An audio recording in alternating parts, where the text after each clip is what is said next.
years now. So in cryptocurrency years, that's basically a veteran. Yeah, you can see all the white hair and the weight coming on. So I started as an investor, moved into education, and then I started a bunch of projects. The one I'm usually known for is I co-founded Ethereum with Vitalik Buterin. We also kind of set up Crypto Valley here, which was fun. But now I run a company called IOHK. We're an engineering and research firm. We have about 150 people. We operate in 16 countries, and we're both on the enterprise side as well as the cryptocurrency side. We build cryptocurrencies like Cardano, for example. We also write peer-reviewed research papers. We've published over 40, and 20 of which have gone through peer review at major venues like CCS, Crypto, and so forth. So I kind of have my dream job. I get to design cryptocurrencies from the ground up, do all the science, build them, bring them to market, and see what happens.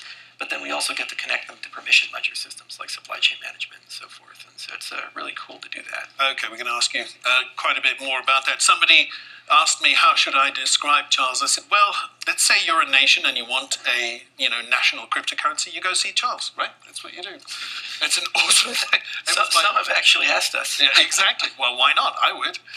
Andy, great to see you again. Same thing, a little bit of background and what do you care about at the moment? Yeah, hey everyone, my name is Andy Bromberg. Today I'm the president and co-founder of a company called CoinList.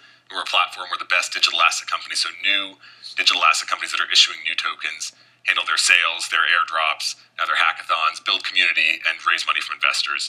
And we've done that for a bunch of great projects, including Filecoin, Blockstack, Props, Origin, Trust Token, Dfinity, and a number of others. I got into the space around the same era as Charles, 2012, 2013. Back then, I started the Stanford Bitcoin Group with a bunch of other folks, including Baldur Srinivasan, who's now the CTO of Coinbase, and was kind of the leader of that group at that time. We did some really interesting research and advocacy work and built some cool little products back then in the early days of Bitcoin and even kind of pre the term blockchain being its own thing. Right. So that was fun back then, but it's been a fun 6 or 7 years. It was a lot smaller back then. It was a lot smaller back then. That's interesting because that's about 7 years for each of us, and if crypto years are like dog years, that's roughly 49, 50 years. So maybe it's 150 years of blockchain experience between the three of us. I'm sorry, I'm not so good at the maths as you can see.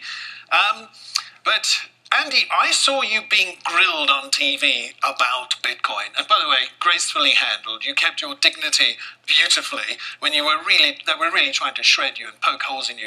Money launderers, weapon of choice, etc. Can you tell us about, is the technology being used in the way Satoshi imagined? And second question, does it matter? Yeah, I would actually bring up both of those as key points. I think, first of all, the technology is being used in the way that Satoshi imagined. We can talk more about what exactly that is, but the important piece to note there is it is not only being used in the way he imagined.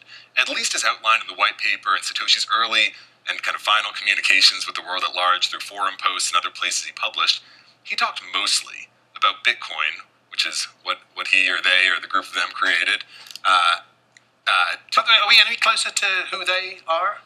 Everyone's got their theories, but no. I think there's no definitive answer that people have publicly, at least. And so I think there, Satoshi mostly talked about Bitcoin being used as some kind of commodity-like thing, something like a digital gold. And it's actually not said like that in the white paper. The white paper Satoshi talked about as this basically piece of marketing collateral to put out there to get some initial attention around the product. But in the source code, in the forum posts, and his other communications or their other communications, most of the talk was about commodities and how can Bitcoin become this durable store of value.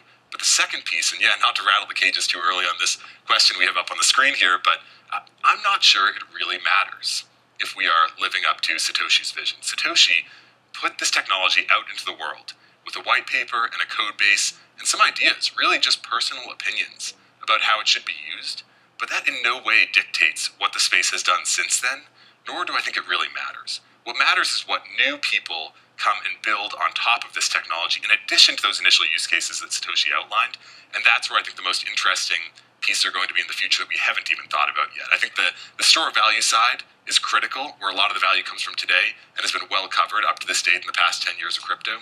But what's coming next is also really interesting and was not encapsulated in some of Satoshi's writings.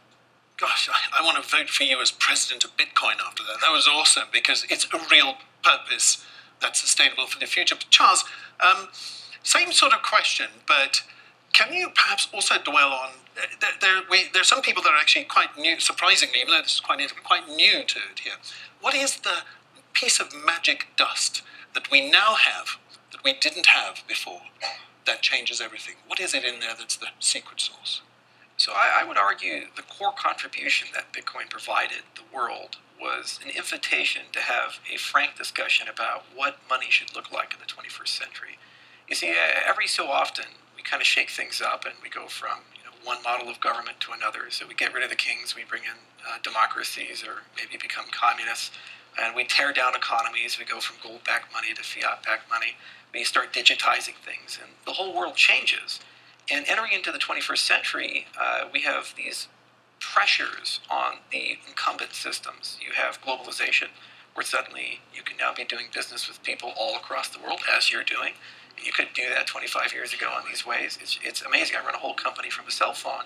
You're also moving money and value and creating all these exotic representations of value, basically in real time with 7 billion people. So what's occurring is we're noticing, because of financial collapses, the cost of compliance, 3 billion people being deplatformed and unbanked, that the system we have isn't good enough.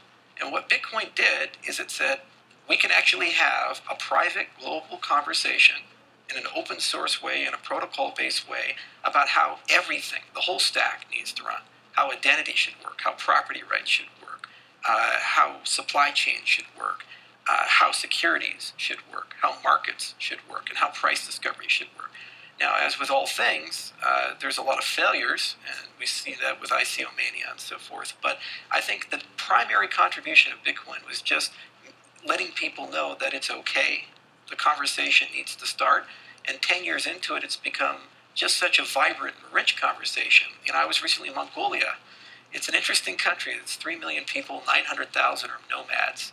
And I was out in the outskirts of Ulaanbaatar, and we met a camel herder, and he has Bitcoin. Just think about that. Camels running by. This is a country where people follow the animals don't follow them. They go wherever the animals go. And digital currencies are starting to get penetration there. And his whole notion of money is now changing as a consequence of that. So I think that's the secret sauce and the magic dust.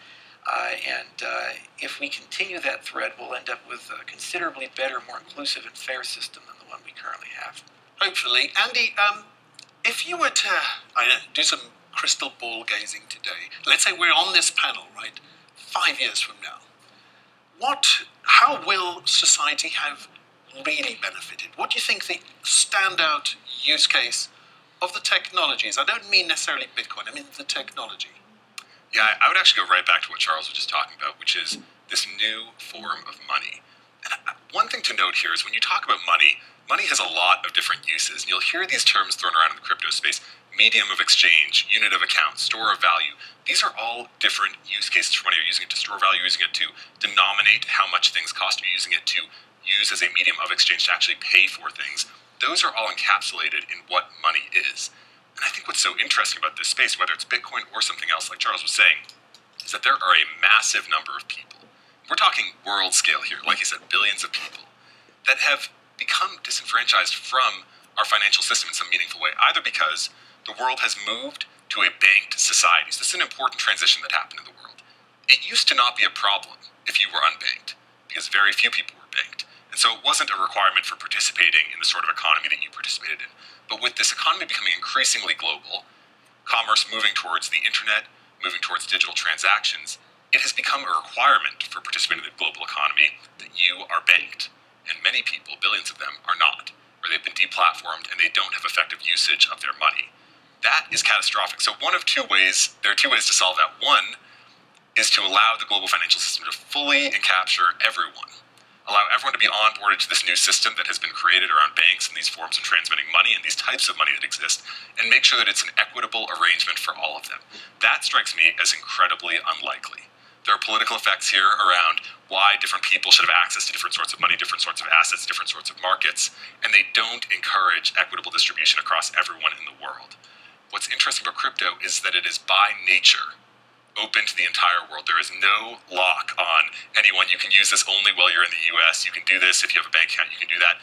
Like Charles said, the nomad in Mongolia can sign up on their phone, not even a smartphone necessarily, and start participating in the same digital economy that I am participating in, living in San Francisco, working on a computer all day, all night, having been in the crypto industry for 7 years. And that new definition of money, that participation, is what I think in 5 years, 10 years, 100 years, is what will really matter from this revolution. Okay, so then, Charles, the question is, there are some barriers to that happening. Will they be political or technological? I think they're both. There's first a global trend to de-dollarize the world. You know, the perk we got from winning World War II in the United States was that we kind of got to run the whole world money system. And so we enjoyed that for a while, but that dominance is coming to an end. And now there's a big global conversation of, well, where is the world financial system going to go? And there's a strong desire for this not to just be handed to another empire like China, rather to have this be a bit more federated, a bit more fair to all nations. So this kind of entangles everything, because what we look under the hood is that the world financial system tends to have been weaponized for geopolitical ends. Embargoes, or hunting down people who have committed tax evasion. Suddenly a whole banking system can be upended, all their privacy laws thrown away, their national sovereignty thrown away. So one dimension of cryptocurrency is it's a kind of a counter-reaction to larger incumbents and saying, look, we're going to try to resist any attempt to reform the structure to make it look like the old 20th century. And we see this with Russia and Venezuela, like with the petro. So that's one major dimension, and that's a huge component of the conversation because it provides a huge amount of business and technical requirements behind how these systems need to work and how we as consumers will interface with them. On the technological side, there's already enormous progress in making cryptocurrencies consumer-friendly. When we were in the game, we didn't have many wallet options. Now you have copay and all these things and hardware wallets, and year by year that will continue to get more elegant, easier to use. Also through trusted hardware, you can even use these things offline. So for example, we do a lot of business in Africa. We have an office in Addis Ababa, and one of our projects we've been working on has been trying to figure out ways to do offline, off-chain transactions. So you can just move private keys between trusted hardware. What does that mean? It means that you no longer need an internet connection, and you can just use your everyday cell phone and be in the middle of nowhere in Africa, and suddenly you can use this as if it's cash. So that will come, we'll do it, other people will do it, and that will extend this into the billions of people who need it. So now, when I think about what you just said, and I imagine the regulator explaining that to central banks and regulator conversations, I don't expect they're going to rush to do that. Well, but it actually can dramatically help regulation in many ways, especially on compliance. So let's think of just KYC and AML as it is right now. It's a terrible system for everyone. The MSB is basically put in a position where they have to learn as much as they can about their customer, spy on their customer, and if the customer does something wrong, file a suspicious activity report. And it doesn't work, as evidenced by the billions of dollars of fines every year that have been doled out. And no one's really happy, and the cost keeps going up, so much so that some banks don't even want to take U.S. customers, especially here. Okay, so what if you had a system where you can turn the whole thing on its head? You have data warehouses, and people can build portfolios with them. The MSB then can do KYC on a transactional basis using zero-knowledge queries. What does this mean? It means that you just send some money... Using what? Zero-knowledge? Queries. So you can just send a transaction to a bank, and it'll just sit in pending. And they play a game of 21 questions. The regulator writes the questions they ask, they query the warehouse, they get yes, no answers back, and they keep going until they get enough certainty. And that means you've now completely fired the compliance desk, you've completely automated the entire process, you've got absolute certainty from the regulator that if you ask those questions, you're following compliance correctly, and then the SAR reporting is someone else's responsibility, not theirs. Okay, so these types of systems will come in Europe, they'll come in Africa, and eventually they'll come to America. Can I ask, are you both American citizens? Yes. Both of you? In fact, we just moved to Wyoming from Hong Kong. Really? Yeah. Congratulations. Now, what that means... I got what that means, you mentioned this earlier, by statute, you are not allowed to buy the Venezuelan petro. Yep. That's right. Actually, very interesting, I met the lawyer that wrote that executive order because I was amazed at how well written it was. I thought, how does that administration know all this stuff? Because they hired a great lawyer to do it for them, and it was very good. So, what do you think about that? Are you happy about that? Maybe unhappy about that? That we can't buy the petro? Yeah. I don't think I'm a free marketeer, so I'm opposed to anything that says this person can or cannot buy this as a category. So a U.S. citizen cannot buy the Venezuelan petro. I don't like that as a free marketeer. Do I like the petro? I also do not like the petro and do not intend to buy it, nor am I looking for ways to buy it anytime soon. But I do not like that, and I think part of the promise of this cryptocurrency idea is that it kind of gets rid of that in a lot of ways, and you can move towards a world where you get these markets. And one way to think about crypto is that it's truly building markets for everything. Cryptocurrencies, at least by their original definition, are decentralized. When you have a decentralized product, so an asset that is decentralized, its creation is decentralized, that means that there is no central party that is compelling the actors in the ecosystem to do certain things. No one can say, hey, we're upping the percentage for you to do this, we're lowering the percentage for you to do this, to enable it to work. It has to work in a decentralized manner. How do you get people to behave in a desired way in a decentralized manner? You build incentives for them. And if the incentive system around a crypto asset isn't right, it won't work.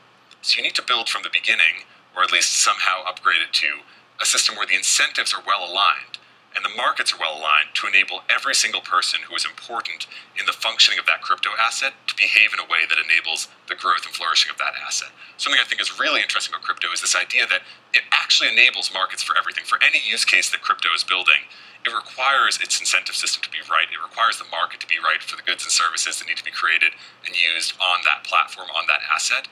And you're building new markets for these. And that, to me, is such a core idea of this. I only mentioned it as an example of state barriers trying to be imposed on an industry, and your answer was probably most opposite. I mean, they're always going to exist. The U.S. government, for example, says you can't buy heroin, yet we apparently have a lot of consumption in the United States. Yeah, but actually, marijuana is changing. Oh, that's definitely true. But, just because the government says something is illegal or you can't do something, there's still going to be organic natural demand within an economy for that. And some governments even tolerate these things, like Japan, for example. So that's one point. But the other side of it is that the petro in particular is just a great example of the pricing of faith and credibility of a government. Really, the only way the petro is worth something is if you believe Venezuela can hold its promises. And that's why I don't think the petro is going to be worth anything, because historically they haven't. We have the same issue in Africa. There's all these nation states that say, oh, we've wrecked our entire economy. Let's get into this cryptocurrency thing because that'll fix everything. And then we actually get into the business and technical requirements and discussion with them, and they say, oh, we want to control everything. We want to be able to change the monetary policy at any time. We don't want to have any auditing on the reserves if it's resource They clearly don't get it. Yeah, I was like, okay, so in other words, you just want to do the same thing you're doing, but use different technology, right? So these things come and go, but I think overall what's happening is we are moving into a world where people are going to end up in the 21st century having much more freedom over choice of what they get paid in, how they pay people, the assets they can hold, the assets they can trade, and the markets that they can trade on. It does not make any sense to create all these siloed marketplaces and say that they're all going to be isolated from each other and only certain gatekeepers can control them. So those walls will come down, and we're going to stop looking at assets in terms of, well, that's just a commodity, or that's land, or that's a currency. We're just going to have this notion of a universal wallet, and one day, very soon, you'll be able to go into Starbucks and grab your cell phone and tap, and you paid in airline miles and they got paid in francs. Or you paid in Microsoft stock and they got paid in francs. And there's some sort of series of decentralized market making that lives in between that makes that completely frictionless and easy for both sides. That's the world we're moving to, and governments are going to have less and less say over those particular portfolios. As a final point, we have an office in Ukraine. For 3 years, I have been paying my contractors in Bitcoin there. I can't get them to accept the local currency. They don't even want to be paid in euros at this point. They say, just pay us in Bitcoin. For 3 years now, regardless of all the volatility. So the world is really changing. Andy, would you mind explaining your taxonomy of the evolution of tokens? I saw that and I thought that was interesting. And also, can you dwell on trust and profit tokens? What do they mean for the future? Yeah, absolutely. So, and I'll run through this really quickly, helpful with some visuals too. You've got about a minute because I want Q&A as well. Perfect. You can imagine a 2x2 matrix where the x-axis is whether or not something is a security, so an investment, basically. Is it purely an investment, yes or no? And the y-axis is where does the token get its value? And the two options are either from the real world, and I'll explain what that means in a sec, or from activity on a token network. So you get 4 different boxes in this chart here. The first was kind of the first evolution of crypto, which we talked about earlier, store of value tokens. So these are tokens which are not intended to purely be investments. They're intended to be non-securities. but they get their value from the real world, not from activity on the network. Bitcoin's value doesn't change based on how many people are sending transactions. It changes based on the inflows and the trust put in the system, how much value people are storing. So it gets its value from the real world, and it's not intended to be a pure investment. Next, we move to protocol tokens, or network tokens. These were tokens that are also not intended to be pure investments. They're intended to be non-securities. But now they get their value from token network activities. You can think of work tokens, right? Tokens where staking's involved, where the token gets its value based on the activity on the network, but it's also still not intended to be a pure investment. Those are the two phases we've hit so far in this space, I think. I think that the next phase, and this is just a prediction, is where the value will come from the token network, same as protocol tokens, but instead of it being a non-security, it'll be a security. I call these profit tokens. These are tokens, you can think of them like dividend tokens. We're based on activity on a network. The token doesn't actually do anything. It's not meant to be used for anything. But instead of that, it just earns dividends based on activity on a network. It's very similar to a profit token, except it's a pure investment instead of being something that's used for, similar to a protocol token, pure investment instead of being used for something.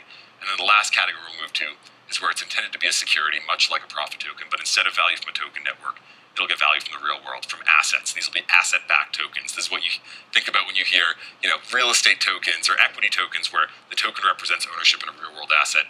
And I think as you march through those phases, store of value to protocol token to profit token to asset-backed token, that's the way this industry is going to evolve in its early days. There is a YouTube video, I think, of that. I think I saw you drawing that for a group somewhere. And I kind of like that. So if you want to find that, look for Andy Bromberg and... Or find me later. But while you're here, please thank you very much for being our first panel and accept some Swiss gold from the Spring Loop. Thank you very much.